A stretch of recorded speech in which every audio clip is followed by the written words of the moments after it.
Clovis Bray went to Europa for answers. No, for clarity. Chasing immortality and the results of the K1 artifact from the moon, the Golden Age scientist pursued his goals of keeping himself and those like him alive in perpetuity, believing that his way of thinking was the only way of thinking, and that he was to be humanity's example. Clovis Bray pursued his goals without hesitation and at any cost. Welcome back, Guardians, to another Embrace Destiny video. Kaz PhD here, and today's report continues the examination of the Clovis Bray journals gifted to us by the Exo Stranger. At this point, we have reviewed the first two entries, detailing Bray's arrival to Europa and his goals of becoming the Luca, the last universal common ancestor of all human thought. We've also learned that the Bray's pursuit of the Exo program was keeping with his search for immortality, and that it cost the life of his son Clovis II, whose mind was quantum copied, awaiting a sound exomind transferal.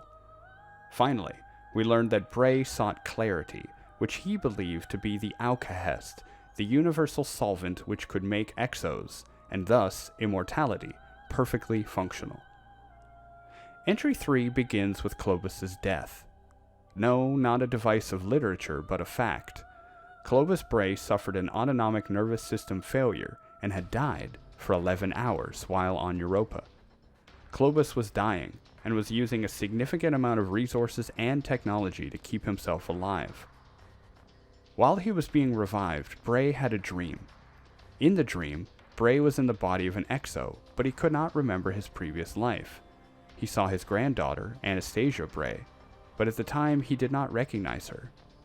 Upon revival, Bray believed this to be a sign, a communication from clarity, the force of nature, the higher power.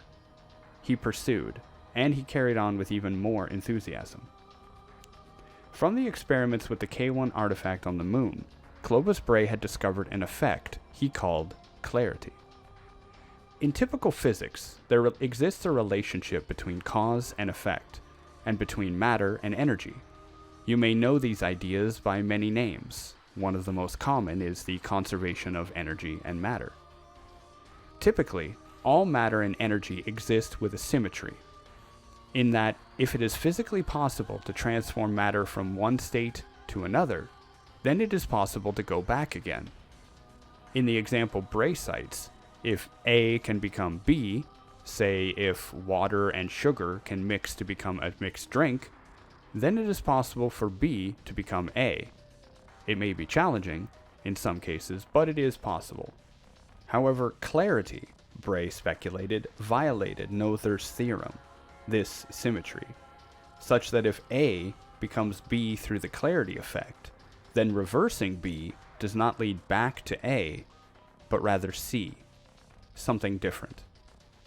Clovis Bray believed that clarity was related to his search for the Alkahest, the universal solvent.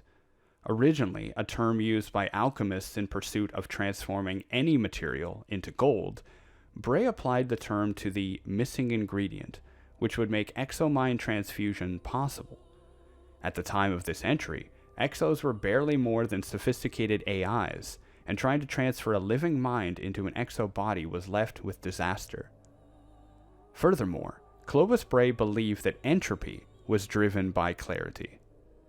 If the universe began with perfect order, and has since been becoming more diverse, breaking down and combining in different ways, unable to return to its original state by the force of entropy, this could be caused and linked to the clarity effect. Bray postulated that clarity was actually responsible for everything in the universe as we know it, because if clarity causes entropy, then clarity caused the first dense plasma of the universe to transform into complex structures, from atoms to molecules to nucleotides to life. This, by the way, was not the first time we have heard something like this. In the journals of Toland the Shattered, previously a member of Eris Morn's fire team, specifically the entry Ghost Fragment Darkness 3, Toland states, "Why does anything exist? Why do we have atoms? Because atoms are more stable than the primordial broth. Atoms defeated the broth. That was the first war. Atoms made stars, stars made galaxies. There were two ways to be, and one of them won, and everything that came next was made of atoms. Here, Toland describes the natural evolution of the universe, driven by the physical process of entropy, of the complexification of the universe, as something potentially following the sword logic, the pursuit of the final shape of existence most closely associated with the darkness. And we heard this one more time, more recently. During the events of Shadowkeep, as Eris Morn worked to decipher the transmissions sent to the seed we found in the lunar pyramid, one entry in particular also spoke of entropy. In the lore page, The Cambrian Explosion, in the Book of Unveiling, the narrator of the messages, presumably the darkness itself, states, "But did you know that I created you?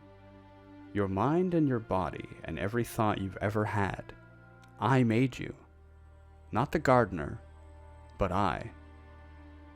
The entry goes on to claim that early life was calm, barely existing, barely functioning, but as life discovered new ways of metabolizing and more complicated ways in which to protect itself and move, it began to evolve. The darkness continued by saying, "This was the Cambrian explosion, the great birth of complex life on your world. I caused it. I, the defector, the destroyer, the one who takes." Do you believe it, Guardians? Can you accept it? Can you, for one moment, believe that the entire universe and life itself evolved thanks to the darkness? It is a rather shocking stance, one which drove so-claimed heretics like Toland and Ulan Tan away from the last city, and is a terrible thought to preserve. Most of city doctrine and understanding rests on the idea that the light and traveler are good, and the darkness is bad. Ulan Tan believed that darkness and light were necessarily joined, two sides of the same coin, interestingly enough in a philosophy he called the symmetry.